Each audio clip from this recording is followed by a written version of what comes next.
Welcome back to the Anchored Podcast, the official podcast of the Classic Learning Test. My name is Soren Schwab, Vice President of Partnerships here at CLT, and today we are joined by Dr. Paul Spears and Dr. Fred Sanders. Paul Spears is a philosopher of education who writes on how educational history, philosophy, and theology inform educational praxis.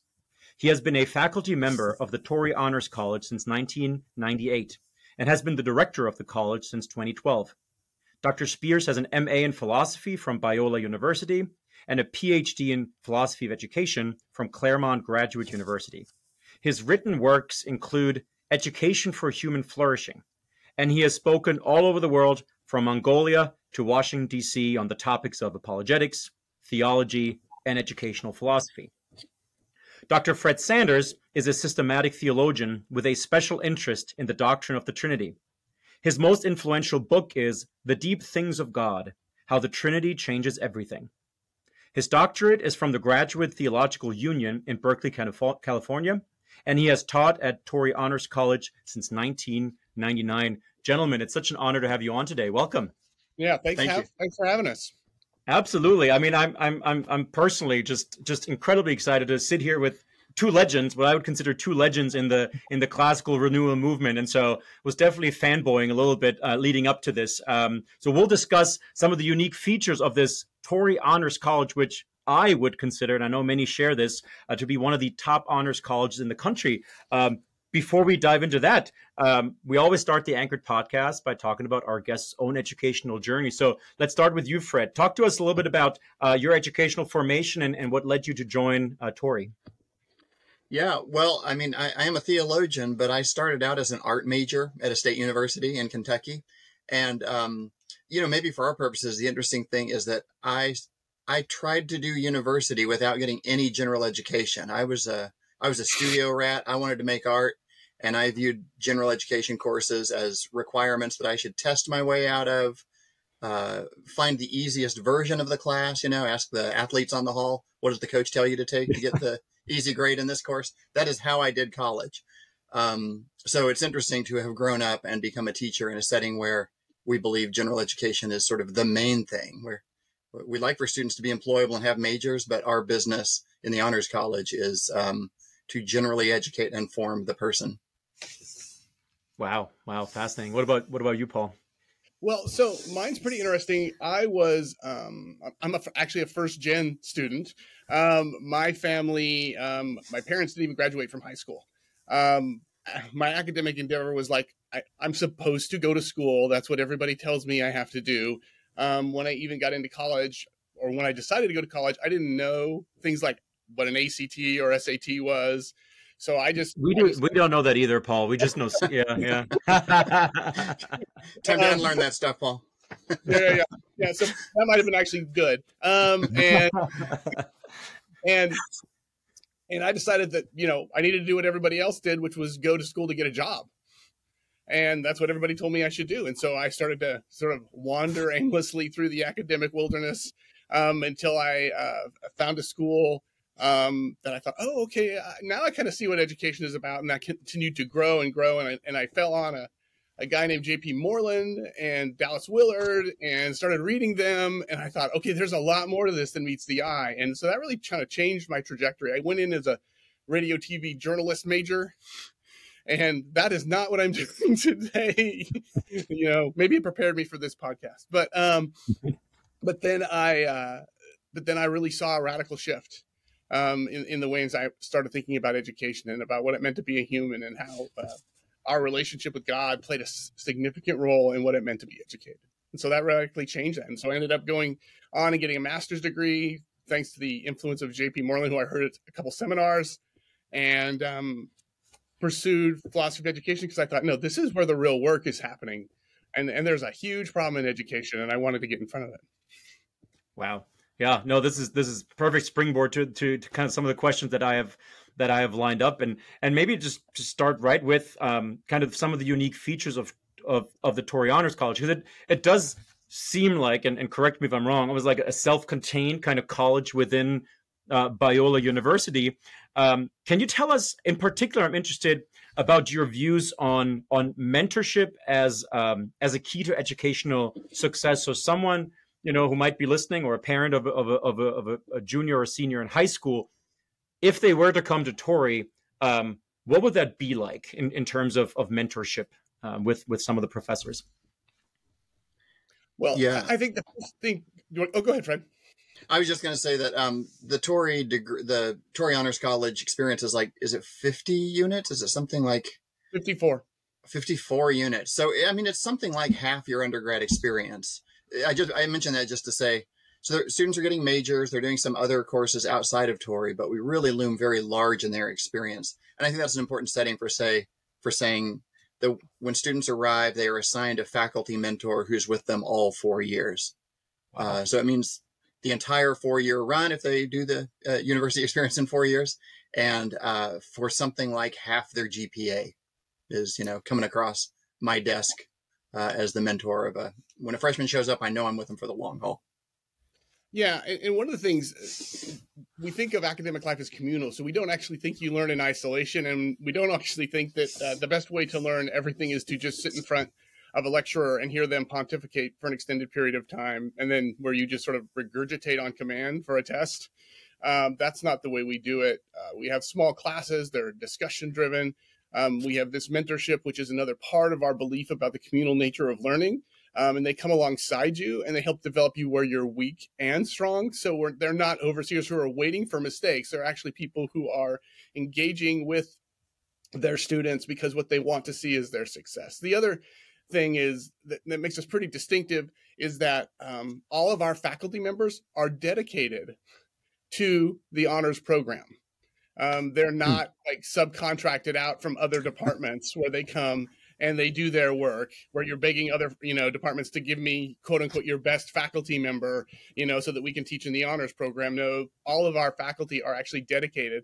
And not only are they dedicated, they all teach across the curriculum. So we're really committed to an integrative nature of academic engagement. So even though I'm a philosophy of ed, analytic philosophy, that's my area, I teach everything from poetry to Bible to history.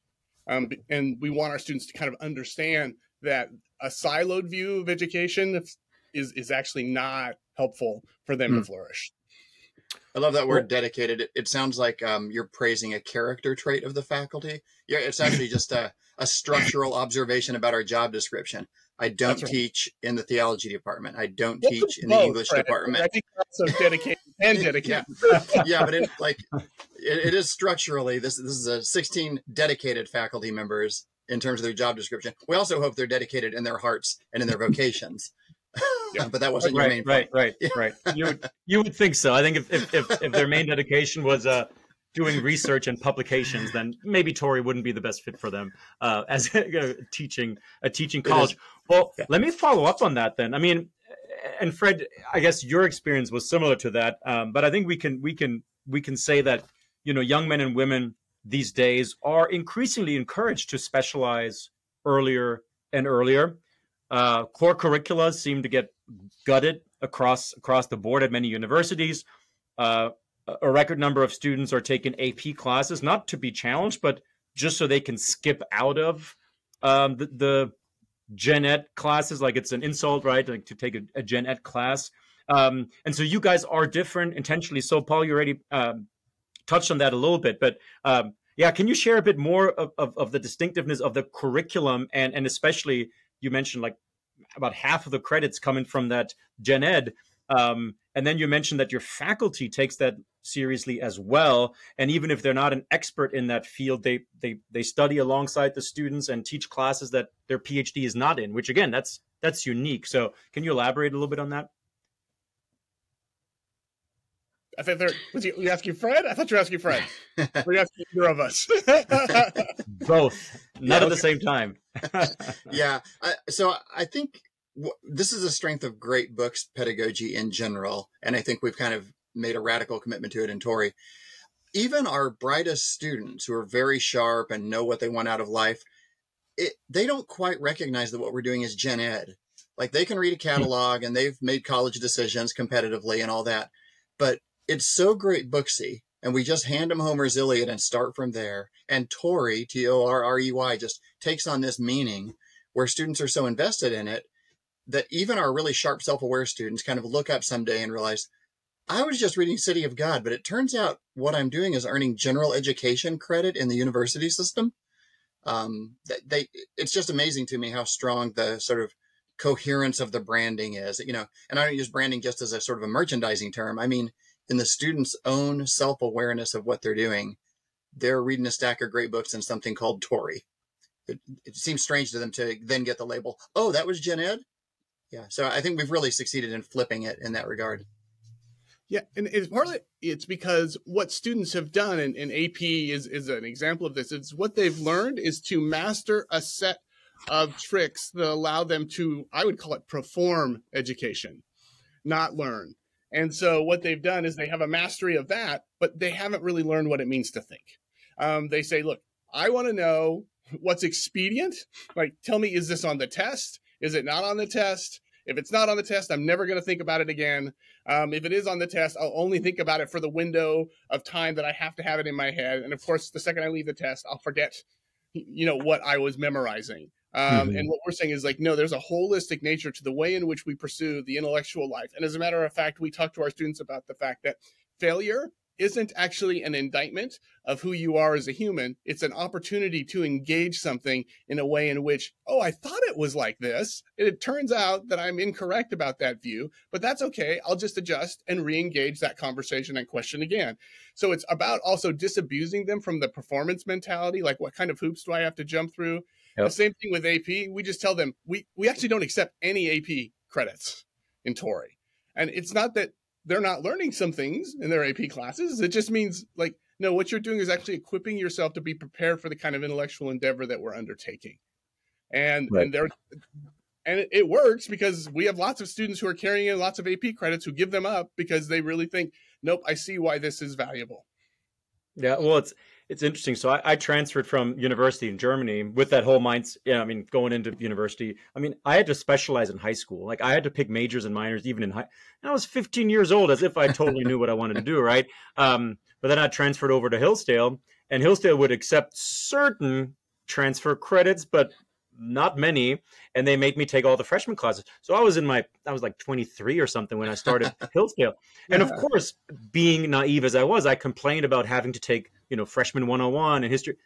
Ended up to be most transformational classes I've ever taken. And I'm so grateful that, they helped me to that. But the reality is that's just not how even the parents are oftentimes thinking. And I get it. There's a cost, right, to education and tuition. And there's also cost to not being exposed to the best of what's been thought and said, right? And opportunity cost there. So maybe from your experience, go ahead. One more thing about that. I think one issue is that the major is seen as king.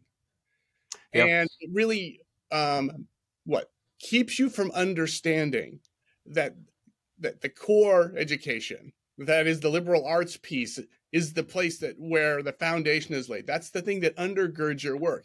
And if you're just trying to get through, like Fred did in his undergrad, as expediently, as expeditiously as possible, right? You're that piece, you're actually undercutting yourself, and you're not actually doing the kind of things that enable you to actually fully think about what it means to be a human. You're running right to the technical side of your work, and you're abandoning the thing that is really going to be radically helpful even in your major. So what do you tell parents then? Maybe they're coming for, students are coming for a visit day or whatnot, and they're saying, well, but what about, you mentioned earlier, employability, but I'm wasting all these credits that I could be taking and specializing on, reading these classes that are not really helping me, at least practically. They think, what is some advice that you have maybe to other professionals that have to have these conversations? How do you navigate that? Well, I'll tell you what I tell our parents, sometimes to the nervousness, maybe a little bit of the administration, is I say, well, we're not here to get you a job. And I say, now, that doesn't mean we don't believe that the work that you're going to do is going to equip you to be radically successful at the vocation you decide to undertake. What we're actually doing is equipping you with the tools that enable you to navigate this complex world that is going to have questions and events and issues that you have not heretofore thought of. But what we're going to do is equip you with the kind of intellectual tool belt that enables you to really wrestle with moments that you're going to have where you're lost in the intellectual wilderness. And you're going to be able to overcome those. And I had a parent come to me once at a graduation who said, you know, when we came here, you said that we're not here to get your child a job. And we were mad about that. And I was like, oh, this is not going to go well. And then they stopped and they said, but we were wrong. We have seen our child radically change as they've gone through this program. The kind of conversations that happened at the dinner table when he returned from college were just significant.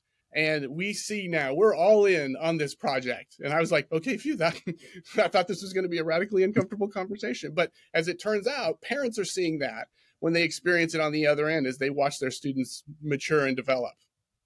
Yeah, yeah. And as someone who's employed folks, including from Torrey, I can tell you they are ready. There's, and not just the skills. I mean, I hired a graphic designer that gone through Torrey, right? And it's not like she took every class was just in that. No right? graphic design in Torrey. Exactly. And she was probably one of the best graphic designers that I have seen, right? And so, it just speaks volumes to the kind of education that they're receiving.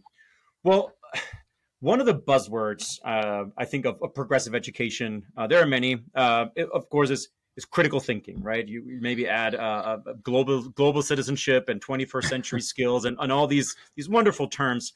But I would, Fred, maybe start with you. I mean, how do we learn and get disciplined to think maybe critically in such a world of information overflow and overload, right? And there's a constant demand for us to make decisions, instant decisions, and now you add in artificial intelligence and all these things, right? Like how do we navigate that? How do you address that at Torrey?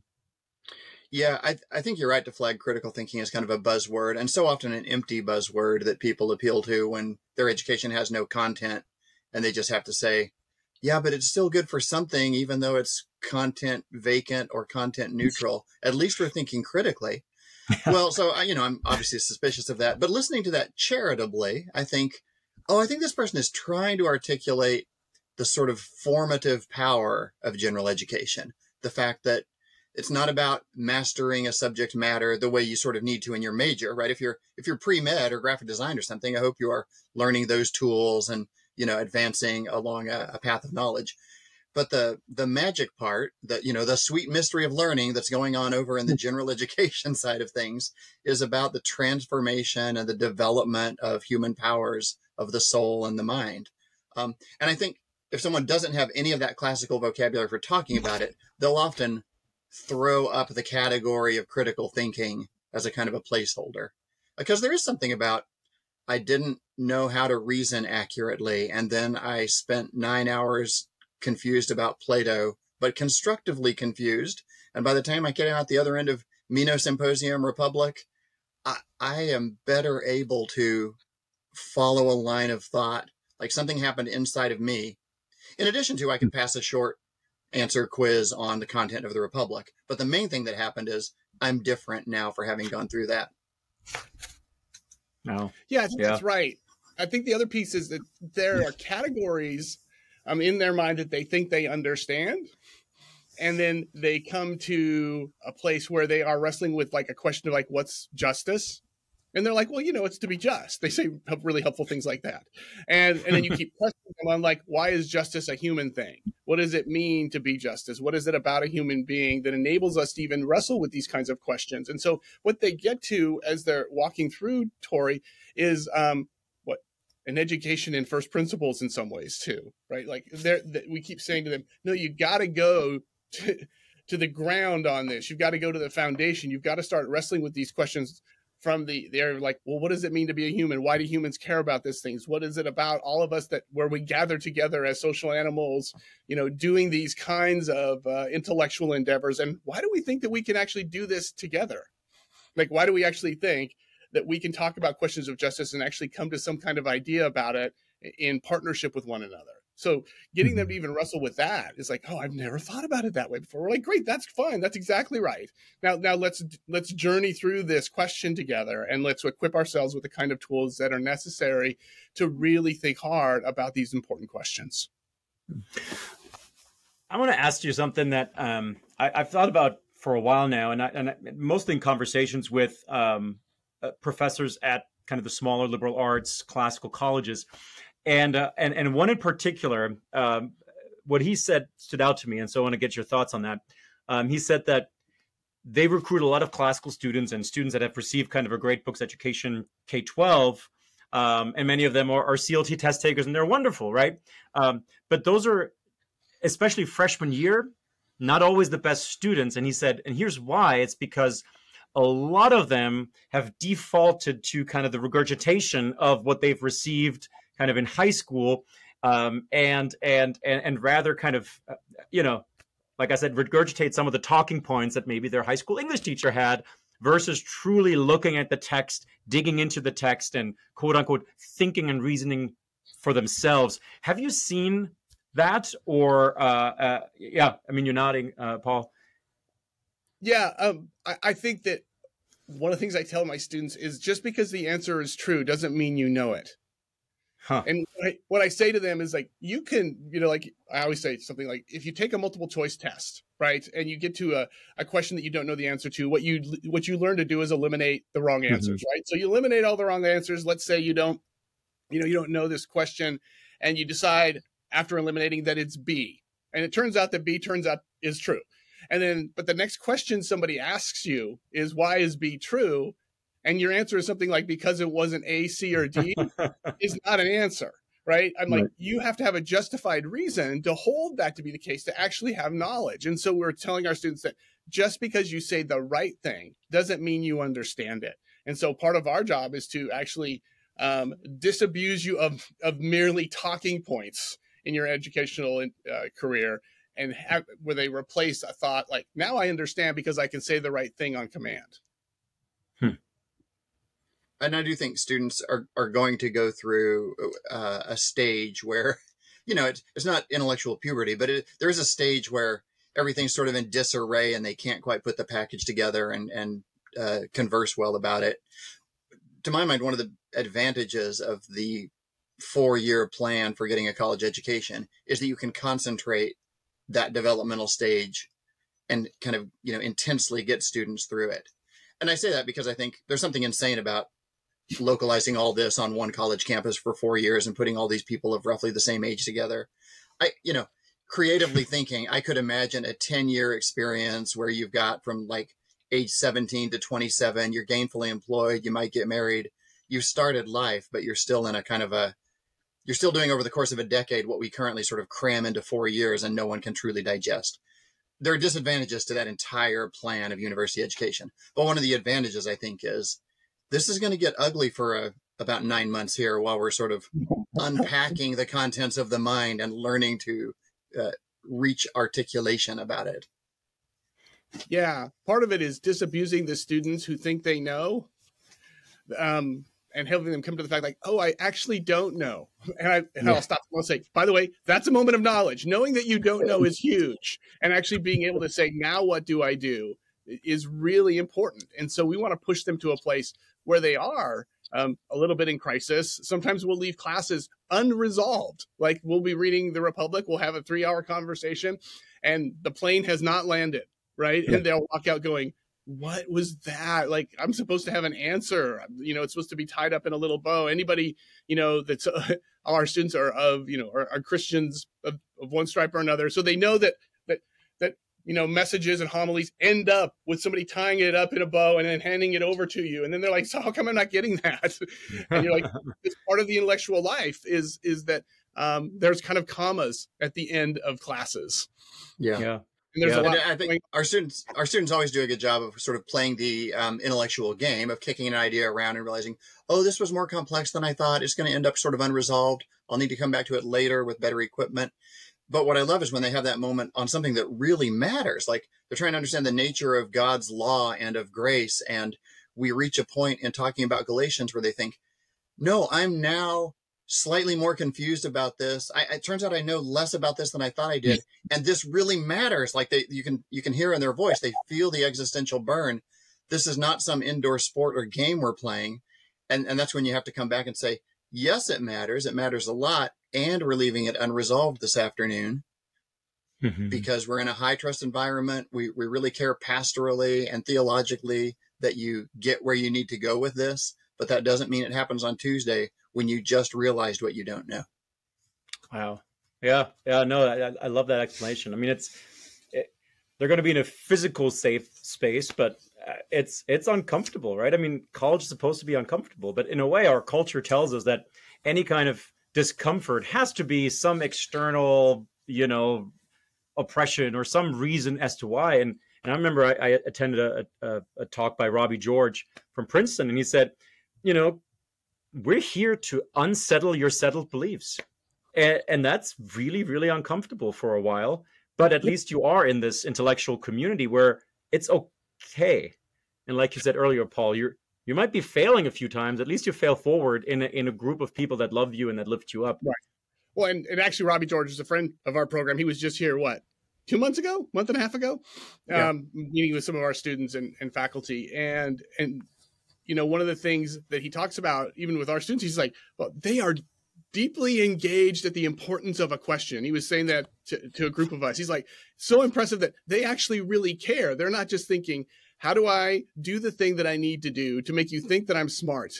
And so that I can, kind of get those sort of kudos that come with it, that I'm okay with being confused and I'm okay with pressing in really hard on the reading and then coming and saying, I read it to the best of my ability. I can't wait to talk about it because I don't quite have it, yet in my mind about exactly how some of these arguments work, right?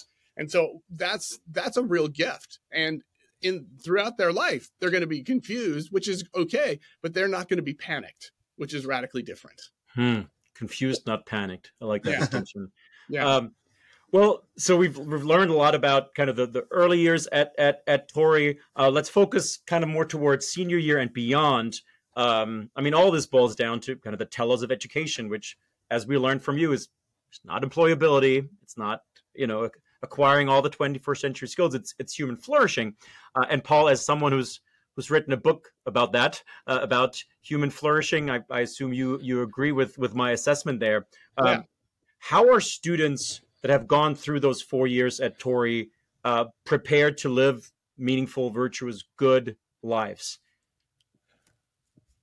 So one of the ways I think that happens is that they see themselves as lifetime learners.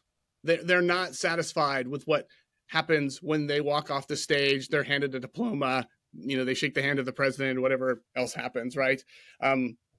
They realize that they are morally obligated to an intellectual life and an ongoing pursuit of understanding about the world around them. And it doesn't stop at any one point. As a matter of fact, they couldn't imagine it stopping because they're living into what it means to be a human. So they're always engaging with hard questions. They're always listening to, important podcasts or, in this modern day, or listening to books on tape and reading as much as they can and building a life with others that are interested in that. So even watching how they develop friendships and culture or curate them for the rest of their life, all those things they're thinking hard about as they move into that next season of their life and continue to do that. Now we have students into their 40s, right? And so watching them do that and watching them raise kids with an eye to that is really heartening and exciting. And that's, if you would have asked us what our goal was at the beginning of this, it would have been having our students get to that place. Yeah, our motto has always been the good, the true, and the beautiful, bonum verum pulchrum. And there's something about having that as your motto. We don't talk about it every day or in every class, but it's always sort of out there as what even is that? Is that a learning outcome? Is that like a program objective of when do you check that off? Well, no, these are the transcendental, realities. And so these are the goal, and successful human life will be living in pursuit of those things. We obviously have some strong content bearing notions as Christians of the Protestant evangelical sort. We have some strong ideas about what that means. We can write a doctrinal statement and sign it and mean it. But there's still this sort of transcendent pursuit of these ideals that forms what a human is. Yeah. Beautiful. Beautiful. Well, it would be neat before you retire to kind of get the first Torrey student that you taught, graduated, having a kid, and then at 17 decide to enroll at, I mean, that would be the peak of kind of that's professional success, right? It's already happening. Yep. Oh my goodness. Okay. That's pretty neat. Yeah. I tell everybody that I started teaching in Torrey when I was 17. So no one can track my real age. No, it's interesting. We've had the last couple of years, actually, students who have graduate alumni who are now sending their kids to our program. And as a matter of fact, oddly enough, my son went through our program, and his mentor is a faculty member that I actually mentored my first year here. Wow. Yeah. So it was, we've had those moments in the program that have been like that. And it's been great. It's been wonderful and beautiful to see. Well, this has been an absolutely wonderful conversation. We do, as we always do in the Anchor podcast, have one more question. And looking at your backgrounds, there are a lot of books. So I'm sure this question will be easy yet hard for you to answer because you have to, just pick one. So let's start with you, Fred. If there's one book or one text that has been most impactful in your life, what would it be and why? Yeah, I would say Ephesians, the New Testament letter. It's only 150 verses long, 6 chapters, but it's especially for the stuff we're talking about, the development of the mind. There's a lot more to the Christian life than just what you know. But Ephesians is uniquely centered on learning Christ, hearing from him, being taught by him, having the eyes of the heart illuminated by the power of the Holy Spirit. Ephesians is about lots of other things having to do with God and salvation and the nature of human life, but it's got a real strong cognitive emphasis. And so that's been just a companion text for me that I never get tired of. Yeah. So see, Fred, you totally take that really great book and I took the best book, so now you have to get like some other second best book. Yeah. I often joke when somebody will ask me, because that's kind of a somewhat common question. For instance, well, what's your favorite book? And I like to say, well, I mean, it's like picking my favorite child. It's really hard to do that. I mean, I say it's my daughter, but don't tell my son, right? Yeah. But I always am torn between obviously scriptures if I'm pushed, but it really is sort of between Aristotle's ethics and Confessions, right? I mean, I know I'm cheating. I know I'm taking 2, and That's all right. That's all right. So much about what it means to be human is grounded in this engagement that Aristotle has. Questions of friendship, questions of flourishing are so radically important in terms of the way in which our students think of themselves. I want them to really wrestle with that. And then the weakness of the human condition is exemplified in Confessions. And the fact that somebody that is as smart as Augustine, who is smarter probably than all of us and maybe smarter than almost anybody, is saying, right, what I need is God, and my heart is restless until it rests in you. And the fact is that all the intellectual work that we do, while radically important, is nothing if not grounded in God's work in our lives, trying to make us into the people that on our own we cannot ever become. Beautiful note to end on. Again, we're here with Dr. Paul Spears and Dr. Fred Sanders from the Torrey Honors College at Biola University. Go check out their website, learn more about their programs. Absolutely amazing work that you're doing. Keep up the fantastic work. And Fred, Paul, thank you so much for being on today. Yeah, thanks for having us. Thanks a lot, Soren.